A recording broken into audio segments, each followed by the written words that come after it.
Hello, it's Boxing Wise here, and I'm joined with professional boxer ready to make his debut, Kyron Coulson. So, how are you doing, sir? Yeah, not bad, yeah.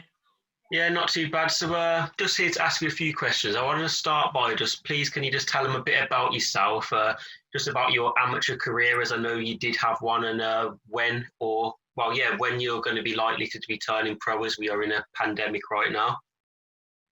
Yeah, so I was an amateur boxer for Limestone ABC, or based down in Devon. It's right next to Exeter.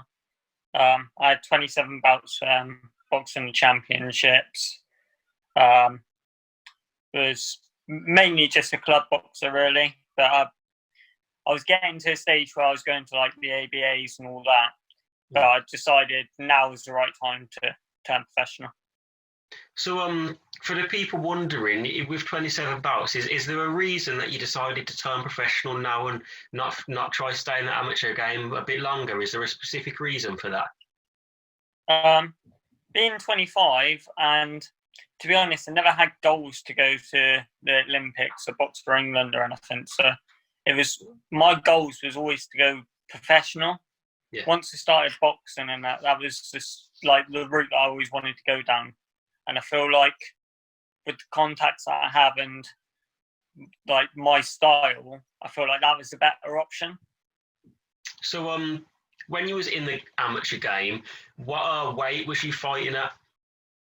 I was boxing at, I think it's bantamweight, 54 kilos, Okay. and I boxed all the way up to 60 kilos. So you boxed in at 60 between kilos as well. Oh, okay, yeah. So you started boxing when you was 21, is that right? Yeah, started boxing at 21. Had my first bout at 22. So you went straight in as a senior? Yeah. So I never had any junior. I started at 21 and I never had any junior experience or anything. So going back to the start, is there like a reason that you came to boxing late, or was you doing anything beforehand that kind of made you make the turn to boxing?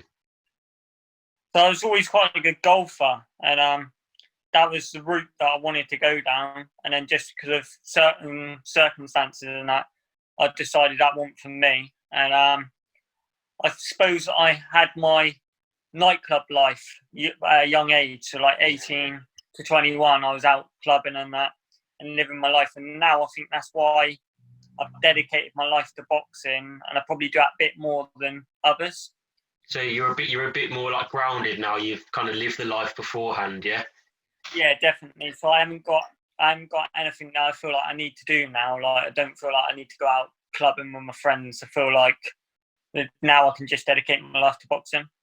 Okay, that's interesting. So for the people that don't know, you was telling me before that you are quite big for the weight. So for bantamweight, how big are you? What's your sort of height, and what's your height looking like? So I'm 5'11", and I box at 54, 55 kilos. And to be honest, I haven't boxed anyone the same size as me at 54 kilos. Yeah, can you imagine? Yeah. So I'm very big for the weight, and I don't struggle to make the weight either. What people find quite surprising. But yeah. So you had, I'd say 27 bouts in amateurs at a quite decent level is quite good amateur experience. Looking to turn over to the professional ranks, is there anything that you feel you're going to have to do differently in terms of training or boxing wise? Going back onto that, basically, I felt like now was the right time because I'm boxing like the same kids over and over again now. Yeah. So I felt like now, if I'm going to progress in my career, I feel like it was right to turn professional now. Yeah. It was just finding the right team. What I feel like I've done now with Jamie Speed, and I feel like now is probably the best time at 25. Yeah. If I don't do it now, I don't feel like I'll ever do it. Yeah, that makes sense. It's a pretty good age to turn pro, to be fair. You're still young, but you've got experience in the bank as well. Yeah. So, one more question about the amateurs is you have competed in the ABAs and some of the national development tournaments. What do you think the toughest and the hardest aspect respectively is about the amateur game, because it is a lot different to the professional rank. So if you had to say what's the easiest thing about it and the toughest thing about it that you have to face yet? I think the hardest thing is, for my height and that, it's like how quick the rounds go. Even 3 minutes, I feel like it's quite rushed. Yeah, 100%. And that's what I'm noticing now as a pro, especially sparring pros. It's a lot more slower, so you get to pick your shots and that definitely suits me. Mm-hmm. The best thing about the amateurs, I think, for me, was like the team spirit and everything. Down the club was like my family, really. Yeah. And they helped me not just develop as a boxer, but as a person. So when you're looking at turning pro now, are you going? Was the amateur club an amateur and professional club, or are you going to be training separately now? No, it's just an amateur club at the moment. They've got enough boxers, good boxers, to probably do the professionals as well, but that's up to them. But yeah, I'm training with Jamie Speak now from King Staten, who's an active boxer still, but he's looking to go down the training route, so I'm his first boxer. So what do you think? To me, it sounds pretty good that you are training with an active boxer. It means that there's pretty much a lot you can learn. But what do you think? What benefits do you think training with someone who's been in the professional ranks and has been around the game and knows the sort of ins and outs? What benefits do you think that will give to you? Well, I feel like Jamie's the right man to coach me, because not only he's boxed at my weight, he's got the experience with world champion, British champions, and boxing probably the best in his weight division, in like Josh Warrington, Gavin McDonnell, Joe Cordina, Isaac Lowe, and he's boxed on big platforms like Sky Sports. So he's passing that knowledge on to me now. 100%. And I feel like that will only benefit me. Yeah, definitely. It sounds like you've got a pretty good team around you. So talking about the professional ranks then, is there anything that you know, or that about, obviously, of course, with the COVID-19 going around, is there anything that you know about when your debut is potentially going to get aimed for? So I'm with Goodwin Promotions, so Steve Goodwin, and from as far as I'm aware, I can't see boxing being back this year. I'm looking to make my debut realistically in March. Yeah. But because they rely on the fans and that, I can't see boxing back this year. Yeah, like I think for the bigger shows, the people who already have TV networks in hand, there's going to be stuff like pay-per-view, which is going to make it a lot easier for the fans to support. But a lot of boxers, when they do start off in the sort of the hall shows, it is reliant on the fans coming to support, which is going to be probably looking likely that probably won't happen till, like you say, about March. So in between that period, what are you going to be doing to keep yourself ready? So I'm just taking the pluses from this, really. So I'm using this time to work on the stuff that I need to get my fitness back up, work on my strength, because obviously the professional game is heavily involved in physical side. So I'm just working on my strength, working on things that I probably wouldn't have had time to work on if I was back in the gym getting ready for a fight. Yeah. So just working on my weaknesses, really. So I guess in a way, it seems like you've taken the positive aspect of the situation, you're making it work for you, which is something that is going to help you a lot if you are using the time to your advantage. Yeah, 100%. I feel like you could either look at the negatives and sit in your house and just sit on the sofa and watch Netflix all day, or you could take the pluses and just go out there and graft and try and get that 1% better if you can. And that's what I feel like is going to benefit me in the long run. 100%. So, right, you're turning professional at around the super flyweight and the bantamweight division, floating between them. Is that correct? Yeah.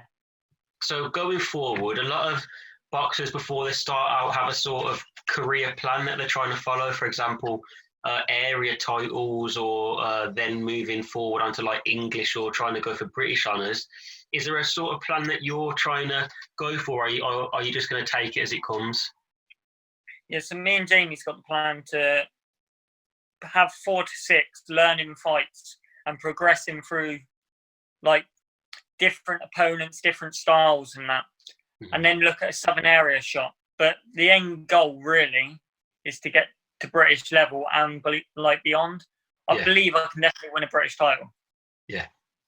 But there's some good fighters at bantamweight and at super flyweight, so it's choosing. I think everything's about timing, and I think in 2 years' time I'm going to be 27, and I feel like that's when I'm going to be like at my peak. So I feel like that 4 to 6 fights in a year and a half, and then look at titles, I think. Pushing on a little bit more after that period. Yeah. So at those 2 weights, who are some boxers that you've got your eye on, or some boxers that you enjoy watching that you think potentially in the future you could match up against? So definitely 2 lads that stand out for me in the super flyweight is Sonny Edwards from Britain, and another Britain fighter, Marcel Braithwaite. They're 2 top class fighters, and I believe when I get to where I'm meant to go, they'll be beyond that. But they would definitely, that's the sort of fights that I'll be looking at when I reach where I want to be. And I feel like Sonny Edwards is a class operator, and I believe probably in less than a year's time he'll be at world level. Yeah, I do agree. I've met Sonny in real life, and I've seen him box in real life as well. He does seem quite advanced for his level that he's at now. So by the time when you get to that level, because I've got no doubt that you will, what are your plans on sort of because you are quite big for the weight? Do you think you'll be moving up? Do you ever struggle to make that weight, or do you think you'll still be comfortable? At the moment at 25. I'm making the weight really well. I feel like super flyweight I'll make easily the day before weigh-in. Bantamweight, I'm at bantamweight now, so it's sort of how much my body grows from now to in the next 2 years. Because obviously I'm putting on a bit more muscle now through the strength training. But I think it's just something to keep an eye on. But yeah, I would love to be one of them fighters that can go through the weight divisions. Yeah. I mean, you're tall enough. You're definitely tall enough to do it. And in the pro game, I personally think a lot of that, you see a lot of muscle growth from amateur to pros, as it is a lot more focused on strength and conditioning side of it instead of a lot. Yeah, definitely. As an amateur, I feel like it was a lot about fitness. Yeah. And like your little bits of core and that, like your push-ups, your sit-ups and all that. Now it's getting to like the nitty-gritty bits where it's all explosive power and everything. Yeah. And I'm enjoying learning and developing my body ready for the pro game at the moment. So looking ahead to the pro game, what do you think is the how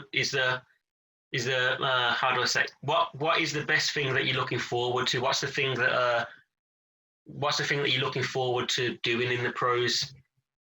Is that going to be winning the titles, or is it just making new fans, or what is that going to be? For me, when I got into boxing, it was always to inspire others. And my aim goal is to bring boxing back to Exeter. I don't think there's ever been a champion from Exeter as a professional. And for a city, that's quite surprising. Yeah. So that's my main goal to Exeter and inspire others on the way. Yeah. But for myself, it's to win the British title. That is probably, in my opinion, one of the best. If you're from Britain, that's probably one of the most important belts you can win. The history that's behind it is just amazing belt to win. So for the people that don't know, if you had to describe your style, how would you describe it as for the people that are looking on? I'd say I'm a bit like a Bradley Skeet, quite tall, rangy, like to keep it long. Right, so we were just talking about Jamie, your coach, teaching you about the pro game. So going back into that, looking at style-wise, what do you think you're going to have to adapt to when you go into the pro ranks? As you said, in the amateurs, you like to keep it rangy, but you always had like a sort of innate thing in your mind where you didn't mind a war or to sit on the inside. In the pro game, that is a lot more viable. So do you think that's going to be part of your game? Yeah, so I think I've always had that inside about me, but I've never really had the right technique to do it. And he's teaching me now is when I'm on the inside, little tricks of the trade to tie them up, get them back, get my range back. Yeah. And but he's also teaching me if I am stuck in the pocket, how to fight inside the pocket. So I'm learning both really. So I'm definitely developing as a fighter, and I've been with Jamie for 8 weeks now. Yeah. And I'm learning so much off him. So yeah, that seems good. That especially with him previously being in the professional ranks, it seems like you've got a good trainer there who will help you along the way. So, just to end it up, would you like to tell everyone what your social medias are and give any shout outs you would like to? yeah, so my social media for Instagram is Kyron_Coulson, and then for Facebook just Kyron Coulson, and then on Twitter Kyron_Coulson. And then I'd love to give a massive shout out to Ryan for letting me use what's been like a massive favour for me.